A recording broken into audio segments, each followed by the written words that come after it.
9 ماہ تک خلا میں پھنسے رہنے کے بعد ناسا کے 2 خلاباز واپس زمین پر پہنچ گئے ہیں۔ ناسا کے کمرشل کریو پروگرام کے منیجر سٹیو سٹیج نے ایک نیوز کانفرنس میں بتایا کہ دونوں خلاباز ٹھیک ہیں۔ ان خلابازوں کی واپسی سے ایک ایسا مشن اختتام کو پہنچا جو بنیادی طور پر صرف 8 دن کے لیے تھا۔ یاد رہے کہ امریکی خلائی ایجنسی ناسا کے 2 خلاباز 61 سالہ بیری ویلمرو اور 58 سالہ سنیتا ویلمز گزشتہ سال 5 جون کو صرف 8 روز کے تجرباتی مشن سٹار لائنز پر بین الاقوامی خلائی اسٹیشن کے سفر پر روانہ ہوئے تھے۔ تاہم لانچ کے بعد پیش آنے والے تکنیکی مسائل کی وجہ سے اس کیپسول کو خلابازوں کو واپس لانے کے لیے محفوظ تصور نہیں کیا جا رہا تھا۔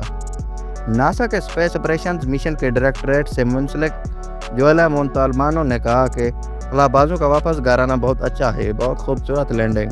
خلابازوں کی جانب سے لچک کا مظاہرہ کرنے پر شکریہ۔ انہوں نے خلابازوں کو واپس لانے پر اسپیس ایکس کا شکریہ بھی ادا کیا۔ دونوں خلابازوں کو اسپیس ایکس کے کیپسول کے ذریعے زمین پر واپس لایا گیا اور واپسی کا یہ سفر 17 گھنٹوں پر محیط تھا۔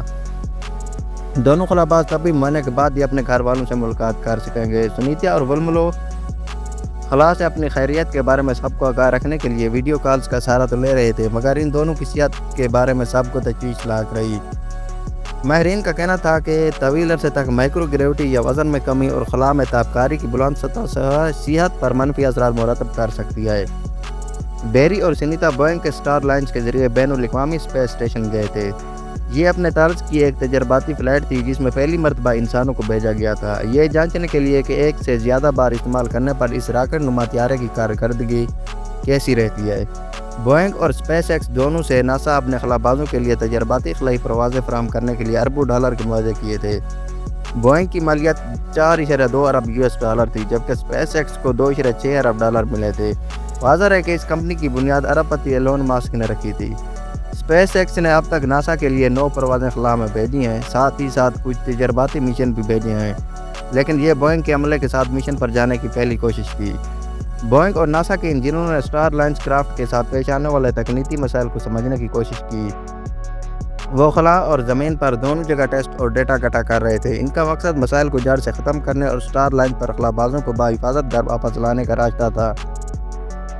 گزشتہ برس اگست میں ایک پریس کانفرنس سے خطاب کرتے ہوئے ناسا کے ایڈمنسٹریٹر بل نیلسن نے کہا تھا کہ بوئنگ ناسا کے ساتھ مل کر کام کر رہی ہے تاکہ یہ سمجھا جا سکے کہ خلائی پرواز میں کیا بہتری لانے کی ضرورت ہے۔ انہوں نے کہا تھا کہ خلائی پرواز ایک پرخطر مشن ہے کیونکہ اس کے سب سے زیادہ محفوظ اور معمول کے مطابق سفر بھی اپنی آزمائش پرواز میں فطرتاً نہ تو محفوظ ہوتے ہیں اور نہ ہی معمولی۔ انہوں نے کہا تھا کہ انٹرنیشنل اسپیس اسٹیشن ISS پر جانے والے دونوں خلابازوں کے قیام کو بڑھانے کا فیصلہ کیا گیا تاکہ وہ اسپیس ایکس کے خلائی جہاز پر واپس آ سکیں۔